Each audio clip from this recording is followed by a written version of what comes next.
Bismillahirrahmanirrahim. Tabarakalladzi nazzalal furqana ala 'abdihi liyakuna lil 'alamin nadhira. Allahumma shalli wa sallim ala sayyidina maulana Muhammadin wa ala alihi washabbihi asma'in amma ba'du. Ingkang sangat kula hormati, sangat kula takzimaken Kiai Haji Mustofa Bisri sedanten keluarga Kiai Haji Yahya dan semua keluarga besar Bani Mbah Bisri Mustofa. Ingkang sangat kula hormati Profesor Dr. Al-Habib Said Aqil Al-Munawwar. Beliau adalah profesor ahli hadis juga sekaligus ahli tafsir yang sangat kita hormati, sedanten yang hadir kita hormati. Mari bersama-sama nikmati audisi ini. Jadi ini saya digambar Mbah Mus untuk audisi. Jadi saya lulus apa enggak ya enggak tahu. Tapi saya pastikan tadi kalau Profesor Said Aqil Al-Munawwar fasih membaca Al-Quran, saya akan menjadi kompetitornya, akan fasih memaknai tafsir Quran. Karena saya sudah tidak mungkin bersaing di suara. Orang tahu semua kalau suara saya itu jelek. Mungkin Allah mau bagi-bagi rezeki. Jadi kalau saya suaranya bagus, nanti tidak diundang jadi mufassir, diundang jadi penyanyi hadroh. Jadi sudah itu saya nikmati saja. Begini, saya dari awal itu sudah saya perkirakan. Jadi kalau nasib saya baik, itu kalau kalian tidak paham, itu akan ngomong gini, wah ilmunya Gus Bak tinggi, sehingga kita tidak paham. Itu kalau nasib sedang baik. Kalau nasib saya buruk, itu minim artikulatif, sehingga menjelaskannya bulat. Itu pasti nggak pinter orangnya. Menerangkan saja tidak mudah difahami. Tapi kalau nasib sedang baik, sampeannya nggak paham, malah muji ilmu saya yang tinggi. Padahal kadang nggak memahamkan, memang rumusnya itu salah, sehingga bulat. Tapi insya Allah nasib saya malam ini baik.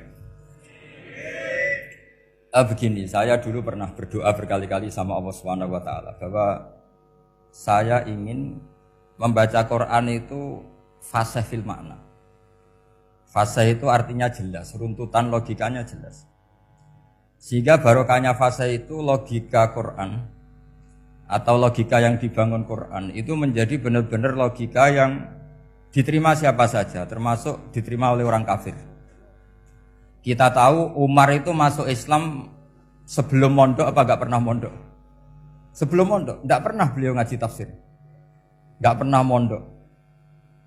Tapi beliau dengar Quran itu paham. Karena logika yang diutarakan Quran itu logika sesuai fitrah salimah. Sesuai akal yang sehat. Saya di mana-mana cerita karena ini kebanggaan para mufassir. Ketika Jubair bin Mut'im bin Adi menceritakan bapaknya yaitu Mut'im bin Adi.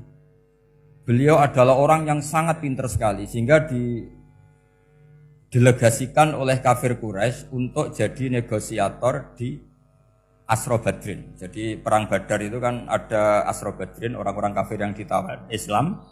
Kemudian orang ini diutus untuk jadi negosiator. Singkat cerita pas datang ke Madinah pas Rasulullah SAW baca surat Wattur wa kitabim mastur fi raqim mansur sampai ayat am khuliqu min ghairi syai'in am humul khaliqun sampai ayat am khalaqus samawati wal ard. Di ayat itu Allah menceritakan kalau Tuhan-Tuhan yang kamu anggap Tuhan itu sebagai Tuhan, misalnya Lata, Uzza, Manat, gak apa-apa kata Allah. Tapi kata Allah saya minta bukti prestasi mereka apa kalau sebagai Tuhan itu. Apakah pernah ikut menciptakan langit bumi? Atau kalau gak bisa menciptakan urun kata Allah, urun semen sak-sak kata Allah, penting urun. Sehingga logika lalu terbangun, prestasinya apa? Tuhan-Tuhan yang kami tuhankan itu. Kata Allah, Qul ara'aytum ma tad'una min dunillah aruni madza khalaqu minal ardi am lahum syirkun fis samawati. Kalau mereka Tuhan tunjukkan prestasinya ke saya kata Allah. Apakah mereka terlibat dalam penciptaan langit dan bumi Atau kalau nggak bisa menciptakan 100%, kata Allah setidaknya urun. Ya tadi urun semen, amlahum sirkun fisamaut. Sirkun maknanya urunan. Lalu ketuhanan berhala, Uzza dan sebagainya batal karena ayat ini. Orang kafir berpikir, wah ini tidak Tuhan karena nggak punya prestasi apa-apa. Lalu mereka secara ekstrim malah berpikir ateisme, tidak mengakui adanya Tuhan. Kalau nggak diakui adanya Tuhan, berarti alam raya ini dimulai dari ketiadaan. Logikanya berarti begini, hadhil maujudat khalaqahal adam. Langit yang karuan wujud, bumi yang karuan wujud, hewan-hewan yang karuan wujud, matahari, rembulan, lautan semuanya wujud. Kemudian semua maujudat ini dirumuskan khalaqahal adam, diciptakan oleh ketiadaan. Pertanyaannya adalah mahwal junun asyaddu min hada. Kegilaan apa yang lebih parah ketimbang ini? Karena sesuatu yang wujud dimulai dari sesuatu yang tidak wujud. Berarti sama dengan mengatakan hadhil maujudat khalaqahal adam. Semua yang enggak ada ini diciptakan oleh sesuatu yang enggak ada. Jadi semua yang ada diciptakan oleh sesuatu yang enggak ada. Maka Quran ketika ngetikan am khuliqu min ghairi syai'in. Apakah kalian semua atau mereka semua diciptakan min ghairi syai'in, min ghairi khaliqin maujudin. Saya ngecek di beberapa tafsir termasuk bukan kitab tafsir tapi maknanya sama seperti di Ihya. Masa alam raya seindah ini, seeksistensi ini, senyata ini kemudian diciptakan oleh sesuatu yang tidak ada. Mereka akhirnya mikir, ya harus diciptakan oleh sesuatu yang ada. Nah, karena sesuatu yang ada ini posisi pencipta, maka harus berstatus super. Nah, super ini oleh ulama dibahasakan wajibil wujud. Maka zat yang menciptakan ini namanya zat sing wajibil wujud. Lalu wajibil wujud ini oleh Islam disebut Allah Subhanahu wa ta'ala. Kayak apa fasihnya Quran bikin logika? Atau orang yang jadi Tuhan itu yang mengklaim sebagai Tuhan? Itu juga mungkin, yang penting mewujud. Siapa itu? Fir'aun. Fir'aun itu mengaku sebagai Tuhan. Dia sudah sah dari segi dia wujud. Namanya orang wujud punya eksistensi, mungkin berkreasi. Saya ulang lagi, namanya orang wujud punya eksistensi, tentu mungkin berkreasi. Tapi pertanyaannya begini, ketika Musa tanya, pertama ditanya Musa, lalu kamu kalau menyembah selain saya, nyembah siapa? Kata Musa, Rabbul Alamin. Siapa Rabbul Alamin? Rabbus samawati wal ardi, yang menuhani langit bumi. Terus kata Fir'aun, tidak jawab, manggil Haman.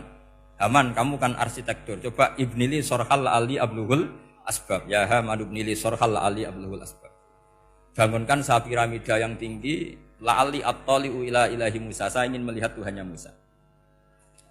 Lalu kemungkinan Tuhan di bumi, kata Fir'aun, ma'alim tulakum min ilahin ghairi. Kemana-mana saya melihat yang jadi Tuhan saya. Musa ngerti kalau Fir'aun ini pekok cara bahasa Jawa itu. Itu menerangkan sifatnya Allah itu dengan sifat yang sederhana. Tapi justru dengan sederhana ini Fir'aun tidak bisa jawab. Terus Nabi Musa ganti argumentasi, Rabbukum wa Rabbu abaikumul awalin. Yang nuhani nenek moyang kamu, leluhur kamu. Itu terperangah, kagetnya bukan main Fir'aun. Karena para umatnya, para punggawanya lalu berpikir, kalau ini Tuhan berarti buyut-buyutnya enggak ada Tuhan. Kan Tuhannya datang terlambat. Makanya Pak Jokowi kalau dituduh PKI gak terima. Saya ini lahir tahun berapa gitu. Pas ada PKI itu masih 4 tahun. Masa ada PKI balita? Ini enggak, ini ada Tuhan balita, Tuhan terlambat. Pertanyaannya adalah kalau Fir'aun itu Tuhan, lalu bapaknya, mbahnya, buyutnya Tuhannya siapa? Makanya ketika Allah disifati Nabi Musa, Rabbukum wa Rabbu abaikumul awalin. Yang nuhani nenek moyang kamu, itu kagetnya bukan? Dan semenjak itu banyak punggawa Fir'aun yang iman. Ini yang akhirnya nanti jadi waqala rajulun mu'minum min ali fir'auna yaktumu imana. Atau yang menjadi ayat wajaa rajulun min aqsal madinati yas'a. Kenapa mereka menjadi iman? Karena logika Fir'aun Tuhan itu gugur, runtuh. Bisori khil hujjah, dengan logika yang sangat transparan. Jadi ini perlu belajar tauhid. Jadi kalau sampean sudah kalah suara, jangan kalah logika. Kalau sudah kalah suara, kalah logika, jangan kalah tinggal mendengar saja kok tidak paham bangunnya gitu. Jadi ini sering saya utarakan. Makanya banyak ulama mengatakan fasihu ibaratil Quran itu bukan sekedar notnya atau sajaknya kalau boleh dibilang saja. Tapi karena runtutan cara berpikirnya. Maka kelihatan sekali di tema-tema Quran. Ketika nyifati Allah Rabbus samawati wal ardi tidak mengalahkan Fir'aun, justru dengan sifat yang ringan Rabbukum wa Rabbu abaikumul awalin bisa mengalahkan Fir'aun. Nah, kenapa sekarang orang tidak fasih baca Quran? Karena tadi perangkat itu tidak cukup. Saya berkali-kali matur, juga sering matur Mbah Mus. Saya itu sekarang masih belajar Al-Ibris, Mbah Misbah, Marbawi, semua khazanah tafsir, baik yang bahasa Jawa, bahasa Melayu itu masih saya pelajari. Termasuk saya pelajari lughatnya. Mulai lughat yang setengah benar sampai macam-macam. Saya tadi matur sama Profesor Said Aqil Al-Munawwar. Memang bacanya harus urut Said Aqil Al-Munawwar. Karena sekali salah Said Aqil Sirat. Sebenarnya enggak apa-apa, ini sama-sama orang alim. Cuma enggak tahu nasib di publik ini, enggak tahu saya ya, macam-macam lah gitu. Namanya orang banyak. Enggak usah dijelaskan. Tapi semuanya baik. Saya pernah ketemu Pak Said Aqil Sirat itu bilang gini, Gus, orang jadi wali itu sebabnya dua. Mungkin kalau kayak jenengan banyak pecintanya, yang doakan banyak. Kalau saya banyak yang benci, wah itu ngirangi dosa gitu kan. Batinku dasar wong alim bener woy. Jadi beliau nikmati memang itu. Karena mbah-mbahnya beliau itu sama dengan mbah saya yang dari keluarga Kudus. Buyut saya itu kakaknya buyutnya Pak Said Aqil. Jadi makanya jangan pernah benci orang alim. Orang alim bulet atau kayak apa itu masih saja punya alasan. Saya itu dengar Kiai Bisri, cerita Kiai Bisri itu tidak ada yang serius. Dulu ketika ada polemik haji yang mu'alim, itu orang kumpul semua di sini. Kata Kiai Bisri, sudah nunggu Mbah Fadl. Mbah Fadl sudah di rumah. Ngiranya orang itu ya Mbah Fadl rawuh dileteh. Setelah lama Mbah Fadl tidak datang. Loh Kiai Bisri Mbah Fadl tidak datang. Lah ya di rumah. Lah mana kok tidak ada? Ya di rumahnya sendiri. Karena beliau enggak pernah bilang di rumahnya. Orang saja yang kepikiran kalau itu rumah leteh. Itu mirip seperti guyonannya Rasulullah SAW. Nabi itu kalau guyon itu tidak pernah bohong. Makanya di tiba itu disebut wayam zahu walayakul ilahakon. Nabi itu ya guyon, tapi nggak pernah bohong. Yang bohong kan khayal kamu. Masyhur itu ada orang sepuh sowan Nabi. Di kitab saya itu perempuan, tapi di beberapa kitab lelaki. Saya tidak tahu pastinya berapa. Biasanya ahli hadis mentahmilkan taat dudul kisoten atau taat dudul wakiaten. Oke, kita bayangkan itu perempuan. Ya Rasulullah, saya ini tergesa-gesa. Nanti takut kemalaman. Ini orang sepuh. Jadi jangan kamu bayangkan Nabi Suwani wong ayu nom nanti jadi hoax. Orang sepuh. Oh di sini aja, tidak usah tergesa-gesa pulang kata Rasul. Lah nanti gimana? Saya jalan kaki ya Rasulullah sampai kampung saya itu nanti malam. Kata Nabi, la ahmilan naki alab hinafo. Santai saja nanti tak pinjemin anaknya unta. Kata perempuan tadi, ma fa'altu bibninako. Apa yang bisa saya lakukan dengan anaknya unta? Sudah tenang saja kata Nabi. Setelah mau pulang, disiapkan unta, ya unta tua, unta layak dinaikin. Ya Rasulullah ini kok unta tua, katanya anaknya unta. Nabi dengan santai, oh masih tua ya anak unta. Jadi itu menafsirkan anaknya unta cilik itu kan pikirannya kamu kan. Sebetulnya anak unta itu ya tua pun anak unta. Maka saya itu yang termasuk bangga. Nasib saya nanti insya Allah kayak Gus Mus, kayak Gus Dur. Sampai tua dipanggil Gus. Tapi saya niatnya lebih buruk. Supaya nanti kalau saya salah pantas ngijek Gus. Tapi dalam kompetisi kadang Gus itu kalah. Itu dulu di Pondok Sarang itu kalau ke WC itu antri.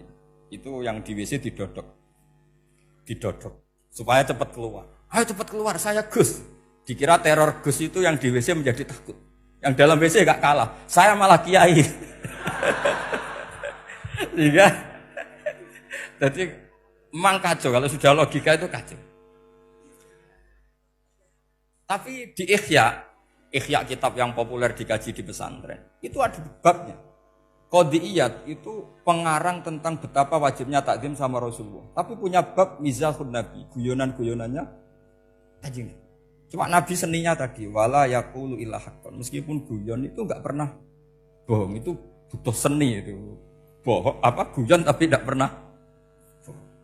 Tapi umatnya ada saja yang pernah niru. Ya termasuk Ki Bisri tadi. Sudah nunggu Mbah Fadl, sudah di dalam. Ketika ditunggu ternyata ya dalamnya Mbah Fadl sendiri, bukan di dalam Ada seorang raja yang gemar kawin karena orang Arab gemar kawin. Itu setiap ada perempuan cantik ingin dinikah. Nikah itu masih baik, jadi sampai tidak usah anti. Soal kamu dengki sama orang poligami itu ya hasut gitu. Yang layak biar poligami, asal ada yang mau dan siap-siap ada tambah satu, hilang satu. Biasanya kan gitu. Singkat cerita dia itu cinta sama seorang perempuan. Nah perempuan itu ditanya-tanyakan sama pemuda situ ajudan dia. Gimana saya boleh nikah itu? Jawabannya tadi, kaifa tankihuha wa qad ra'aitu qabbalaha rajulun. Kok kamu nikahi gimana? Saya pernah melihat dia itu dicium seorang lelaki. Kamu itu seorang raja, masa nikahi perempuan yang pernah dicium seorang lelaki? Wah itu miso-miso raja. Udah enggak. Saya ini raja muslim soleh, masa nikahi orang yang pernah dicium lelaki? Suatu saat si pemuda ini menikahi perempuan itu. Mangkelnya bukan main, karena dia saingan sama raja, gak mungkin menang. Satu-satunya menang itu bikin hoax tadi itu. Ini cerita ini di ithaf, di sarahnya Ikhya. Kamu kira di cerita Alfu Yaumin wa Lailatin Abu Nawas, enggak, ini cerita di ithaf. Kitab yang sangat sakral karena sarahnya apa? Ikhya. Setelah nikah, maki-maki raja. Orang tidak punya harga diri, perempuan pernah dicium orang kok dinikahi.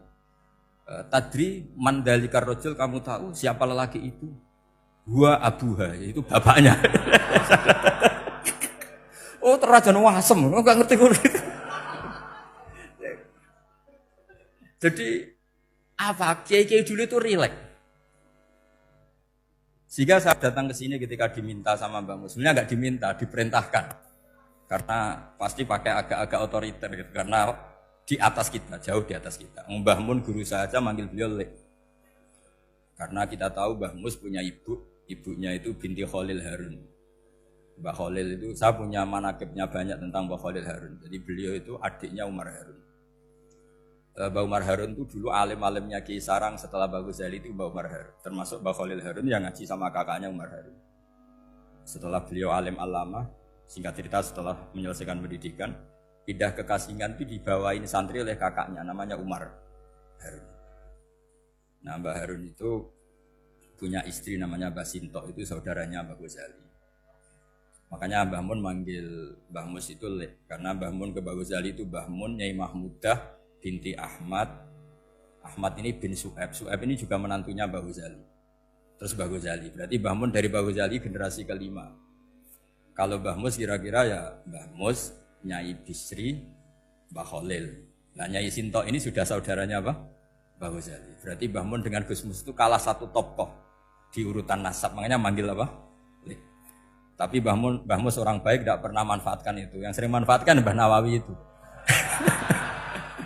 Karena pernah sepuh itu, wah sembrono kalau sama saya itu. Saya di mana-mana itu digosipkan murid beliau. Ya saya ikhlas saja, itu satu-satunya harga diri Mbah Nawawi, ya saya ikhlas.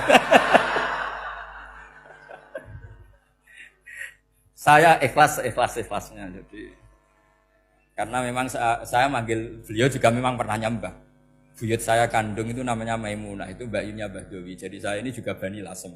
Buyut saya kandung namanya Maimunah, istrinya Mbah Umar bin Arabi. Melahirkan mbah saya sampai ibu saya sampai saya.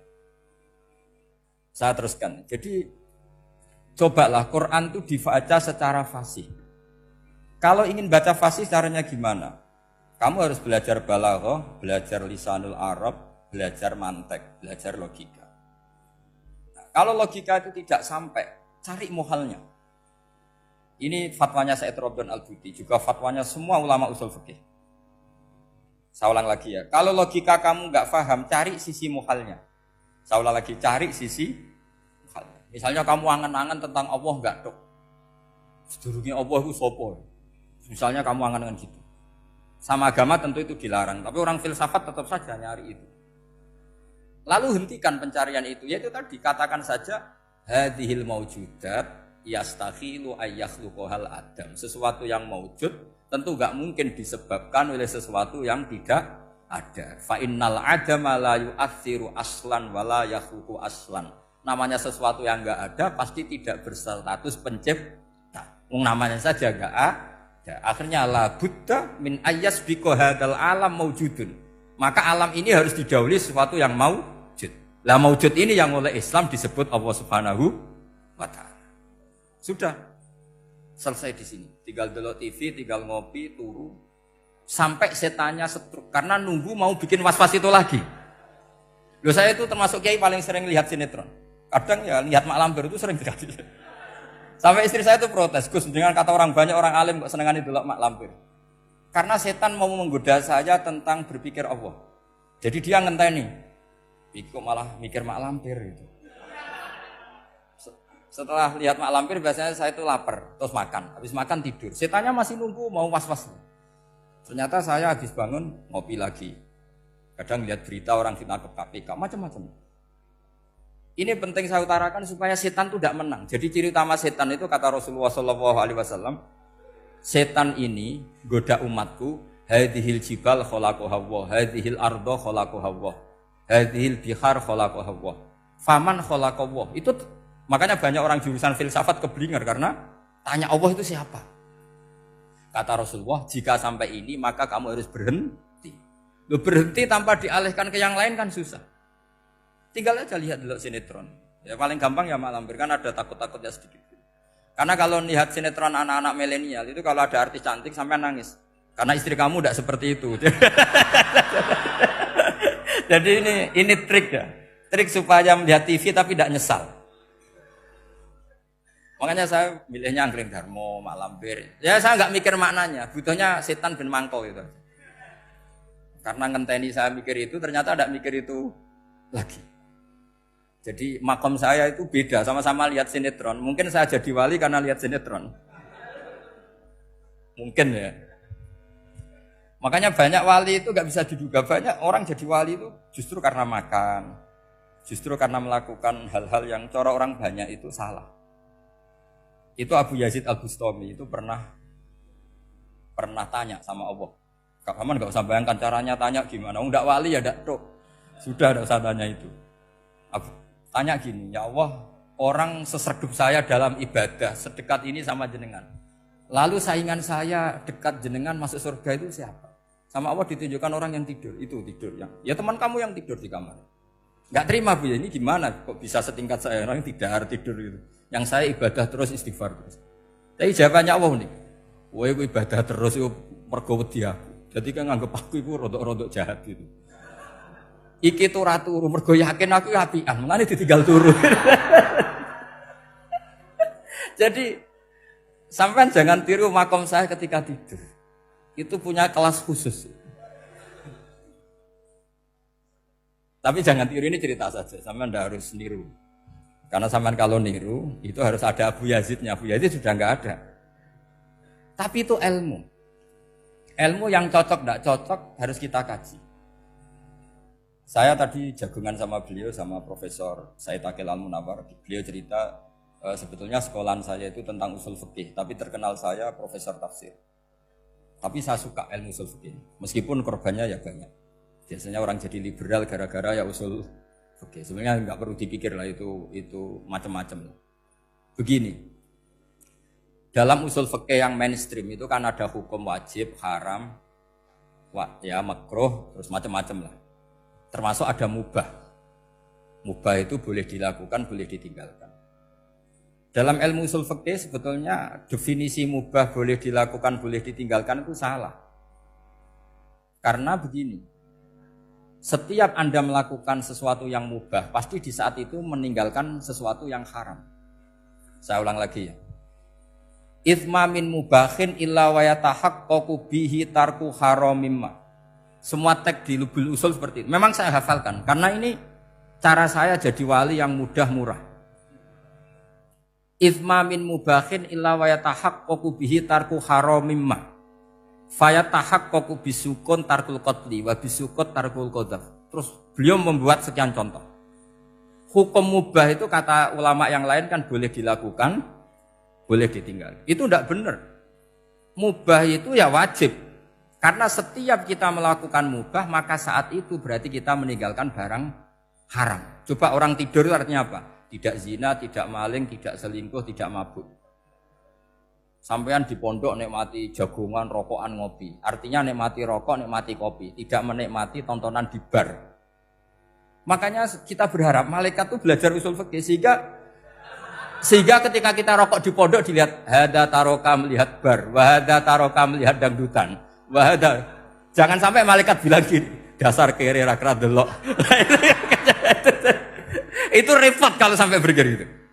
Nah, kalau mubah itu artinya tarkul haram. Tarkul haram itu wajib apa sunat? Wajib kan? Berarti setiap orang melakukan mubah, hakikatnya melakukan wajib. Dan itu artinya dapat pahala.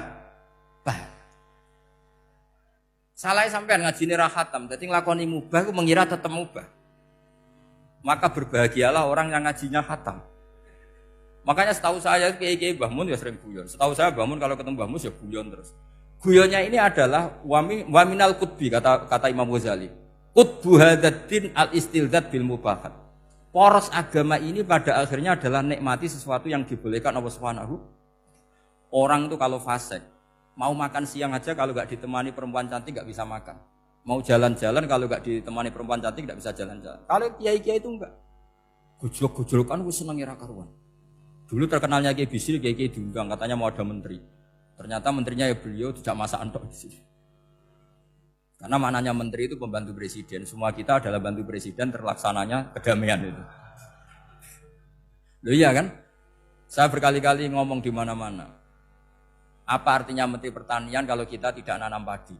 Mbok pinternya kayak apa tetap enggak ada ketahanan pangan. Sekarang menjadi ketahanan pangan itu rumusnya menteri apa karena petani mau nanam padi? Itu hakikatnya membantu presiden dalam ketahanan pangan. Cuma petani lebih keren karena tidak butuh digaji. Kalau menteri ya keren tapi kurang keren karena masih dapat apa? Gaji. Agak tunggalnya lah anak mikir untuk gaji. Nah petani enggak mikir enggak dapat gaji. Oh itu keren. Selalu rakyat lebih keren dibanding pejabatnya. Memang gitu aturannya begitu. Aturannya begitu. Kamu saja yang kurang syukur. Jadi rakyat tuh gremeng. Enak jadi menteri. Ya sudah itu hak kamu. Tapi saya tidak berpikir seperti itu. Maka saya ulang lagi ya. Kenapa saya ngomong seperti ini? Supaya tadi saya sudah bilang, saya sudah enggak menang dalam suara, harus menang dalam logika. Karena ini audisi, ini audisi. Di kabar Mbah Mus, nanti yang menang siapa tidak tahu.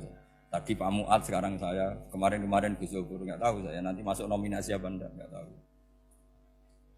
Begini, kalau artinya fi'lul mubah itu tarkul haram, saya ulang lagi. Kalau fi'lul mubah itu artinya tarkul, maka mubah ini spesial sespesialnya. Sehingga Allah kadang ngendikan sederhana sekali. Wa min ayatihi manamukum billaili wan nahar. Termasuk ayatnya Allah adalah kamu ditakdir tidur malam hari maupun siang hari. Kalau kamu enggak malam hari, subuh hari, pagi hari, siang hari. Kenapa dihitung wa min ayatihi? Sekarang kalau ada pakar medis, pakar kesehatan bilang, ini kalau kurang istirahat mati, kalau kurang istirahat jantungan. Berarti tidur adalah menghilangkan penyakit jantung. Obat paling mandi dengan orang rutin tidurnya itu masih mandi orang rutin tidur. Kamu beli obat harganya 1 miliar, tapi gak pernah tidur 3 hari, tetap taqabbalallahu minna minkum taqabbal ya karim. Maka yang penting itu obatnya apa tidurnya? Tidurnya yang dibantu obat. Tapi kalau obat tok gak dibantu tidur, masih sakit. Berarti penting mana tidur sama obat? Karena penting tidur wa min ayatihi. Orang kayak sampean sering delok YouTube, delok gambar macam-macam. Barokah mana dengan tidur? Wong nak melek mripate delok macam-macam. Barokah tidur. Jadi tidur adalah perlawanan terhadap keinginan melakukan haraman. Ya, saya ulang lagi, tidur itu adalah perlawanan terhadap keinginan melakukan keharaman. Jadi kalau mau tidur nyati gini, ya Allah, siap tidak berangan-angan tentang maksiat terus tidur. Oh itu wa min ayatihi. Jangan kok gak di duit terus ngombe sing akeh ben iso ngantuk. Wah ini tidur yang untuk melawan kemiskinan. Supaya lupa utangnya tidur, lupa kasusnya, itu udah akan jadi wali yang seperti itu. Kalau jadi wali tak gugat gitu. Nah, sehingga karena mubah itu tarkul haram, Allah itu sering menghitung ibadah yang super itu halal mubah. Misalnya Allah ngendikan kulu washrobu, kamu harus makan. Sekarang gini, jaga kesehatan itu wajib enggak? Wajib. Kalau saya tidak sehat tidak bisa ngaji di sini. Apalagi Mbah Mus kalau nggak sehat ditunggu orang se-Indonesia fatwanya. Dan di antara cara sehat kamu harus makan. Kalau nggak makan sakit. Lalu makan dengan posisi menyehatkan orang yang bisa fatwa, bisa mulang, bisa macam-macam. Posisi ini super apa tidak super? Super. Maka Allah kadang sederhana ngendikan ibadah itu kulu wasrobu jom kowe yo mangan yo. Tapi ayat ini menjadi tidak hebat kalau dibaca orang tidak pernah ngaji usul fikih. Pangeran piye to? Dirimo ngongkon mangan kowe dikongkokno kulu. Wis ora usah ngono ya wis mangan. Rusak Quran kena makna niku rusak. Kamu tahu superiornya ayat kulu wasyrobu kalau belajar fa inna fi'lal mubah berarti tarkul haram karena saat melakukan mubah artinya tarkul haram. Dan tarkul haram itu penting. Sekarang gini, merusak diri sendiri haram apa enggak? Haram. Untuk supaya tidak rusak kamu harus makan. Berarti makan wajib apa sunat? Wajib. Lho sing haram itu kalau tulung piring dintekno. Nah, dengan cara pemaknaan seperti ini, Quran akan superior. Bahkan di ayat-ayat yang kelihatannya sederhana, kulu washrobu wala tusrifu. Ketika Nabi Musa dimenangkan mengalahkan Fir'aun, itu Allah firman pertama gitu. Kamu harus makan mimma razaqnakum. Cuma syaratnya wala tatghaw fihi fayakhilla 'alaikum ghadab. Kalau kamu berlebihan nanti dapat ghadab saya.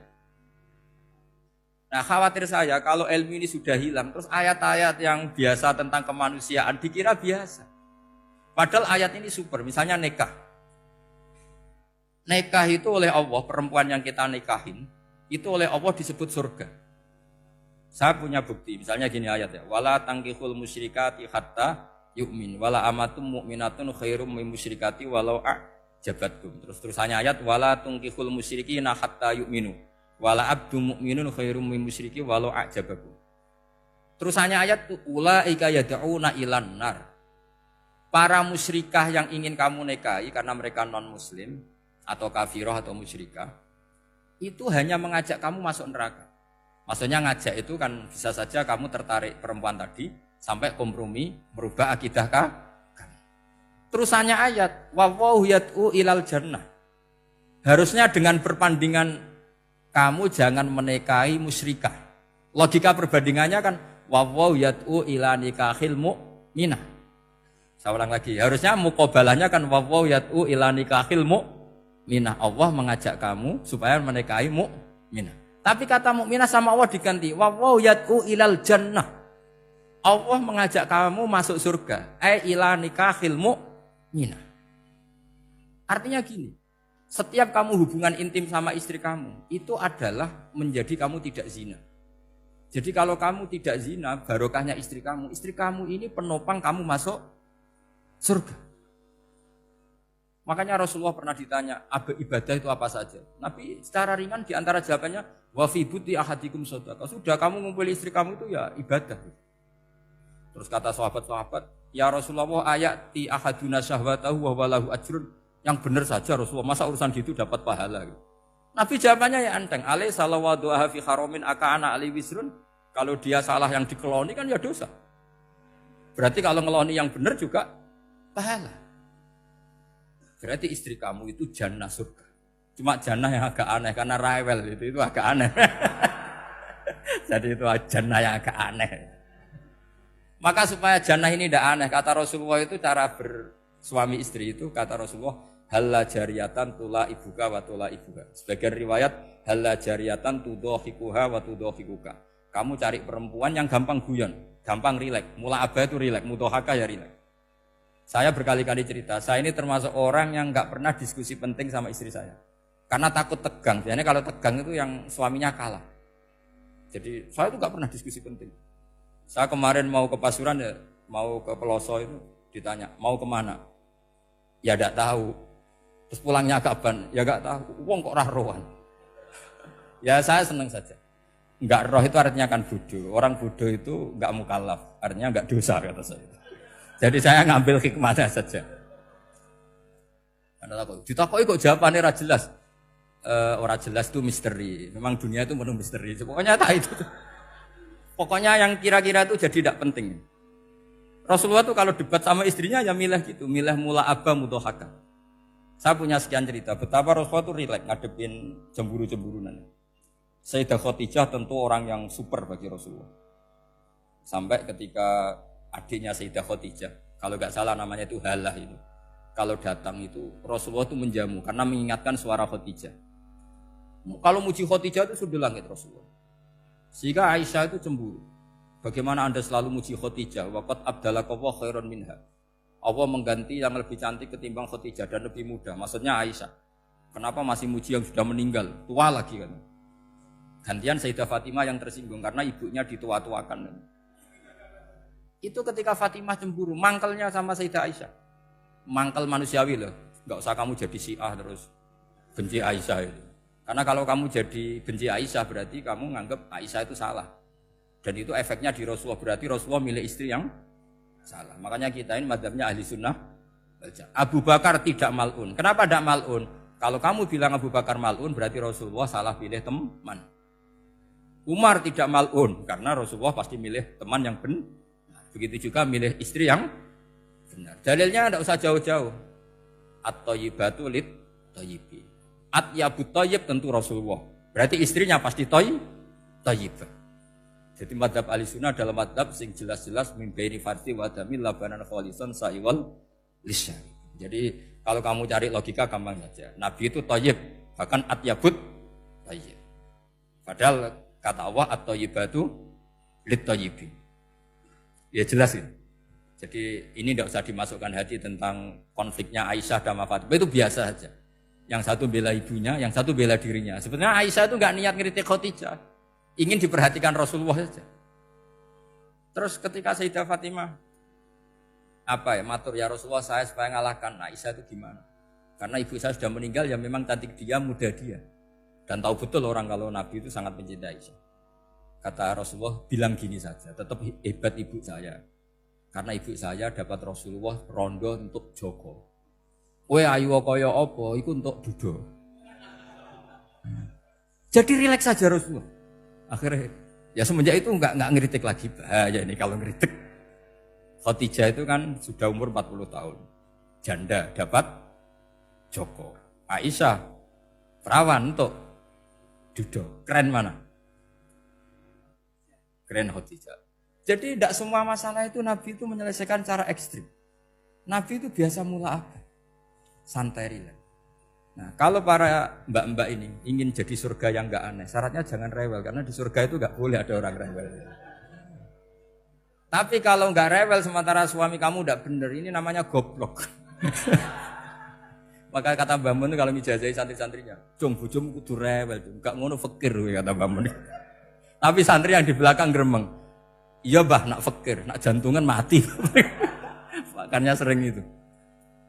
Jadi di antara ulumil Quran itu ada istilah maudhi'ul mudmar mengganti maudhi'ud dhamir atau maudhi'ul lafzi menggantikan lafdzan akhar. Itu memang agak jadi medhi ilmu tafsir. Tapi bagi pelakunya itu menjadi gampang. Ya tadi, ketika Allah melarang nikah hal musyrikah, saya ulang lagi. Ketika Allah melarang nikah hal musyrikah, normalnya perbandingannya kan wallahu yad'u ila nikahil mu'minah. Tapi sama Allah digenti. Wallahu yad'u ilal jannah. Itu menunjukkan bahwa nikahul mukminah adalah al jannah. Karena kamu hubungan intim ya ibadah. Diwamuk kowe sabar ya ibadah. Nafakoi ya ibadah. Neng-nengan kejahatan senjata juga ibadah. Seru Bang, neng-nengan itu seru. Karena memang di antara sistem tubuh kita itu butuh masa-masa jeda. Itu mari cerdas. Karena tubuh kita ini tidak hanya butuh seneng, tapi juga butuh susah. Susah itu melahirkan kearifan. Jajal bojomu tahu minggat, mesti kearifan kamu meningkat. Jadi minggat itu ya penting. Nikmati saja. Udah ini saya nggak ngajari keburukan. Memang seperti itu. Nah saya berharap ilmu usul fikih ini tidak boleh hilang. Karena dengan ilmu usul fikih kita tahu mubah adalah tarkul haram dan tarkul haram adalah wajib. Maka Allah sering sekali membicarakan sesuatu yang mubah itu superior. Kayak tadi wa min ayatihi manamukum billaili wan. Nah, termasuk ayatnya Allah adalah kamu itu tidur. Cara berpikir tadi, kalau saya tidak tidur sakit, kalau sakit habis biaya banyak. Sementara tidur hanya butuh seperti ini. Betapa baiknya Allah dengan tidur bisa menjaga kesehatan yang kalau tidak dijaga berbiaya tinggi. Berarti hadan naumu naumul ibadah. Terus ulama bilang tidur itu ibadah kalau niatnya litaqawi alal ibadah. Tapi nak wae blojo turu lah itu sing masalah. Tapi tentu ilmu itu ada pembanding. Sekarang ketika kamu tidur itu tarkul wajib apa tarkul haram lah itu masalahnya. Seringnya kamu itu tarkul wajib. Wae mulang turu. Wae ngantor wong kerja turu. Lah itu tarkul haram atau tarkul wajib? Tarkul wajib. Kalau tarkul wajib berarti status tidur kamu haram. Sudah pinter ini sudah maju ini sudah maju. Jadi saya belajar usul fikih lagi-lagi karena untuk menjadi mufassir itu harus menguasai balaghah, menguasai usul fikih, menguasai lisanul arabi. Nah, lisanul arabi yang sering saya contohkan berkali-kali. Saya punya kitab namanya Ar-Risalah. Orisinil karangannya Imam Syafi'i. Saya baca beberapa kali khatam. Juga saya beberapa kali bacakan santri. Itu kalau memaknai Quran secara lisanul arabi itu gampang sekali. Gampang sekali. Ketika Imam Syafi'i mengatakan kamu boleh tayamum ketika bepergian dan saat bepergian itu tidak menemukan air. Syaratnya kamu tolabul ma', cari-cari dulu. Ketika ditanya sama Ashabus Syafi'i, kenapa harus cari-cari dulu? Jawabannya enteng. Li'anna Allah ta'ala yaqul falam tajidu ma'an wala yuqalu liman lam yatlub lam yajid. Karena Allah ngendikan kemudian kamu tidak menemukan air. Di mana-mana tidak menemukan setelah mencari. Kalau belum mencari namanya tidak tahu. Jadi dari kata falam tajidu ma'an kemudian kamu tidak menemukan. Tidak menemukan berarti apa? Setelah mencari. Sehingga beliau mensyaratkan dicari-cari dulu baru berkesimpulan tidak menemukan. Nah setelah tidak menemukan kamu baru boleh tayang. Segampang itu ilmu usul fikih di depan Imam Syafi'i. Ulumul Quran dianalisis dengan usul fikih. Ketika ditanya, kenapa Anda mensyaratkan nikah itu pakai wali? Ayatnya apa? Kalau hadisnya jelas, la nikaha illa biwaliyin mursyidin. Ayatnya apa? Imam Syafi'i secara enteng baca ayat fala ta'duluhunna ayyankihna azwajahunna idza taradhu bainahum bil ma'ruf. Jika wanita yang kamu waleni, saya ulang lagi, jika perempuan yang kamu walikan, misalnya kamu punya anak yang umur 20 tahun ingin nikah sama seseorang. Sing seseorang ini layak. Ya misalnya kiai ya apal alfiyah. Tadi kata Mbah Mus itu muridnya Mbah Khalil itu alfiyah diwolak-walik apa. Saking seringnya belajar alfiyah kata beliau sampai santri apal alfiyah wolak-walik tapi raro carane jamak kosor. Karena dulu pondoknya mau pondok nahwu. Jadi kayak di ngelirap itu. Tonggone nganti apal fa'ala yaf'ulu fa'lan. Cinone weh apal saking bedino itu ujiane ra selawatan fa'ala yaf'ulu fa'lan wa ma fa'lan wa fa'ilun. Jadi pondok ya macam-macam. Itu saya tadi sampai mana itu? Tentang apa? Wali nikah tadi. Di bab fikih, saya ulang lagi di bab fikih. Itu kata Allah, jika perempuan yang kamu walikan itu ingin nikah, fala ta'duluhunna, jangan kamu larang. Kata Imam Syafi'i, kalau seorang wali tidak punya hak mewalikan, maka larangan jangan menghalangi itu tidak ada gunanya. Misalnya gini, Zaid itu tidak punya utang saya ulang lagi, Zaid tidak punya utang saya. Memang ini ilmu logika, Zaid tidak punya utang saya. Terus sampean bilang ke saya gini, Gus Bah, Zaid ojo tagih. Itu omongannya wong aneh apa enggak? Aneh kan? Tapi kalau Zaid punya utang saya 1 juta, terus kamu menasihati saya, Gus Zaid ojo tagih. Benar apa enggak? Wali itu punya hak melarang. Saya ulang lagi, wali berarti punya hak melarang putrinya tidak nikah. Jika diperintahkan Allah, kamu jangan pernah melarang. Berarti punya hak melarang. Kayak tadi, Gus ojo tagih, berarti aku dia hak nagih. Misalnya otoritas bandara ATR, pesawat Boeing sekian-sekian Lion bolehkan landing di sini. Karena operatornya punya hak melarang. Juga punya hak mengizinkan. Tapi kalau orang lain kamu bilangin, pesawat Lion nggak boleh landing di Semarang. Orang lain yang nggak terkait dengan otoritas itu. Aneh nggak omongan itu? Aneh. Kalau wali dilarang menghalangi perempuan ingin nikah harus memberi izin maksudnya. Maka berarti wali punya hak menikahkan. Paham yang saya maksud? Makanya Imam Syafi'i mensyaratkan seorang perempuan yang nikah harus pakai wali. Jadi segampang itu. Kitab Ar-Risalah menerangkan ulumul Quran. Dan dalam banyak hal ulama dulu itu, makanya saya tadi berjanji karena Quran itu bisa kamu baca fase, kamu dengerin suara enak ya enak. Kamu dengerin logika yang enak ya enak. Jangan sampai kamu udah dua-duanya. Suaranya sudah ada enak, logikanya tidak enak, itu kacau namanya. Ketika Imam Syafi'i ditanya, bagaimana hukumnya uzubah? Uzubah itu enggak nikah. Padahal ada hadis, faman rohiba an sunnati falesa. Kata Imam Syafi'i, ya enggak apa-apa. Kenapa?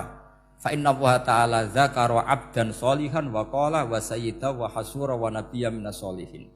Allah menyebut nabi yang soleh, dan di antara nabi yang soleh itu ada yang berstatus hasur. Hasur itu tidak ada keinginan sama perempuan, akhirnya tidak nikah. Berarti tidak nikah itu boleh karena ada nabi yang tidak nikah. Segampang itu dulu. Saya punya kitab, saya ini baru gencar-gencarnya kampanye kitab Syajaratul Ma'arif. Karena memang kitab itu bagus, menurut saya simpel dalam memahami Quran. Jadi anggap saja ini bentuk penghormatan saya sama Ki Bisri yang sudah mengkhidmai mengenalkan ulumul Quran lewat tafsir Al-Ibris. Yang Kiai Misbah punya tafsir Al-Iqlin. Memang dua beliau itu kalau yang satu ngarang terjemah Alfiyah, yang satu yang ngarang satu. Ini dua kutub yang berbeda, yang satu sangat rileks, yang satu sangat seperti itu. Enggak usah diterjemah nanti jadi repot. Itu ulumul Quran yang ditulis Syajaratul Ma'arif itu gampang sekali. Misalnya begini, beliau bikin judul Babun Nafil Ibad Bikullil Bilad. Bab seseorang harus manfaat kapan saja dia berada. Itu terus beliau qala ta'ala wa ja'alani mubarakan ainama kuntu. Ciri utama para nabi itu ngendikan wa ja'alani mubarakan ainama kuntu. Saya dijadikan di mana-mana itu berkah. Jadi seseorang hidup harus di mana-mana manfaat. Terus ketika beliau ngendikan babun la yutrakul haqqu li ajril batil, bahwa kebenaran tidak boleh ditinggalkan hanya karena ada banyak kebatilan. Beliau terus ngendikan inna sofal marwata min sya'airillah faman hajjal baita wa atamara fala junaha alaihi ajat tawafa bihim. Jadi di sofa itu ada berhala namanya Isaf, di Marwah ada berhala namanya Nailah, atau sebaliknya pokoknya Isaf dan Nailah. Terus sahabat kalau mau sa'i itu merasa dosa karena harus melewati berhala-berhala itu. Sehingga mereka tanya, ya Rasulullah, saya ini tetap tawaf enggak? Padahal di tempat-tempat itu ada berhala. Terus kata Allah tetap tawaf. Nah tetap tawaf ini artinya apa? Melakukan barang hak meskipun di situ banyak kebatilan. Itu manhajnya para orang-orang alim kita. Mbah Mun, Mbah Mus itu ya berkawan sama orang yang macam-macam. Kamu tidak usah ngeritik. Itu fikihnya sudah kelas tinggi. Fikihnya tuh la yutrakul haqqu li ajlil batil. Saya di mana-mana cerita. Saya punya kitab namanya Khilyatul Auliya wa Tabaqatul Asfiya. Itu syarat kamu kalau daftar wali harus punya kitab itu. Khilyatul Auliya wa Tabaqatul Asfiya. Itu karangannya Abu Nu'aim Al-Asfihani. Kitab itu yang jadi indukan Ihya ketika menyebut manaqibul akhyar. Kita tahu Ihya kalau bab tasawuf mengikuti Kutil Qulub yang di kalangan Abu Thalib Al-Makki. Kalau fikih tentu beliau mengikuti Imam Haromain gurunya, yaitu kitab Nihayatul Matlab fi Dirayatil Madhab. Kalau manaqibul akhyar beliau mengikuti kitab Khilyatul Auliya. Dan mengikuti itu penting kalau dalam tradisi kiai. Enggak boleh seorang kiai kok mikir sendiri, namanya mustakil. Kalau mustakil itu mubtadi', bikin tatanan baru dalam agama. Justru ulama itu harus niru sebelumnya karena sanad itu harus musalsal, enggak boleh. Imam Syafi'i bilang haram terus kamu bilang halal. Terus murid kamu bilang makruh. Terus muridnya kamu, ya pokoknya khilaful aula, enggak boleh gaya-gayanan gitu. Kalau di kampus plagiat itu dilarang, kalau di pondok itu wajib. Makanya banyak kalau tes itu ngerpek. Karena belajar itu tanpa batas katanya. Lu kok ngerpek? Mboten ya, jadi belajar kapan saja. Jadi mboten ngerpek, mutolaah pas tes. Jadi kacau tuh santri itu. Mutolaah tapi pas apa? Tes. Itu dalam kitab Khilyatul Auliya diterangkan. Uniknya rawinya itu siapa? Sufyan bin Uyainah, orang yang sangat khusyuk, gurunya Imam Syafi'i. Kita tahu Imam Syafi'i punya guru zaman di Mekah itu namanya Muslim bin Khalid Az-Zanji. Dalam hadis ngikuti Sufyan As-Sawri sama Ibnu Uyainah. Tapi beliau intisabnya lebih ke Imam Malik ketika ngaji apa? Muwatta. Terus beliau punya guru usul fikih namanya Muhammad bin Hasan Asy-Syaibani. Itu Sufyan bin Uyainah dalam kitab itu diceritakan pernah suatu saat Isa sama Yahya. Ini supaya saya tahu fikihnya Mbah Mun, fikihnya Mbah Mus. Isa sama Yahya itu satu nabi yang sama-sama muda, yang satu angkatan. Saya berkali-kali cerita, nabi yang satu angkatan itu ada 3. Tapi yang 2 ini enggak level, yaitu Ibrahim dan Lut. Tapi enggak level karena Lut itu adalah pernah keponakan siapa? Ibrahim. Musa dan Harun, tapi Harun itu enggak levelnya Musa karena dia jadi nabi berdasar proposal Nabi Musa. Jadi Nabi Musa itu alsak, agak pelak. Sehingga beliau kalau menjelaskan kesulitan terus pakai jubir. Makanya kemarin-kemarin itu ada wali yang kalau ngomong pakai apa? Jubir. Akhirnya Nabi Musa ngendikan apa? Waj'alli waziran min ahli Haruna akhi usdud bihi azri wa asyrikhu fi amri. Ya Allah, saya ini lisannya agak pati fasih. Tolong Harun sing huwa afsahu minni lisanan. Yang lisannya lebih fasih tolong jadikan nabi. Sama Allah dituruti, Harun jadi apa? Nabi. Tapi yang dapat wahyu Musa, jadi dia hanya jubir. Makanya seangkatan tapi tidak level. Yang seangkatan level itu hanya Yahya dan Isa. Nabi Isa kita tahu berstatus wa yukallimun nasa fil mahdi wa kahla. Jadi mulai kecil sudah pinter. Nabi Yahya ya enggak kalah keren. Ya Yahya khudil kitab bi quwwah wa atainal hukma sabiyah. Ketika kecil sudah pintar. Jadi ini rivalitas dalam ilmu. Makanya khilaf itu penting. Jangan gontok-gontokan, berarti ratau ngaji. Khilaf itu penting. Nabi Yahya itu kalau jalan-jalan sampai Nabi Isa, itu yang Nabi Yahya mesti tanya, Aina khiyarun nas, rumahnya orang baik mana? Saya mau nginep di situ. Mesti tanya gitu kalau di satu perkampungan yang beliau-beliau sedang jalan-jalan. Tapi kalau Nabi Isa tanyanya aneh. Aina syirarun nas, wong sing elek-elek manggone nang ndi? Akhirnya ini kan terjadi debat, tapi karena sama nabinya ya tidak debat kusir terus, kubu-kubunan, kosong berapa sama kosong berapa, enggak, ini sama. Ya sama-sama kosong-kosong, sama-sama orang ikhlas itu kosong-kosong. Sama lama terus debat kecil. Kenapa kamu tanya aina khiyarun nas? Mana orang-orang baik? Jawabnya Nabi Yahya, ya kumpul orang baik itu enak, nyaman, teduh, enak lah.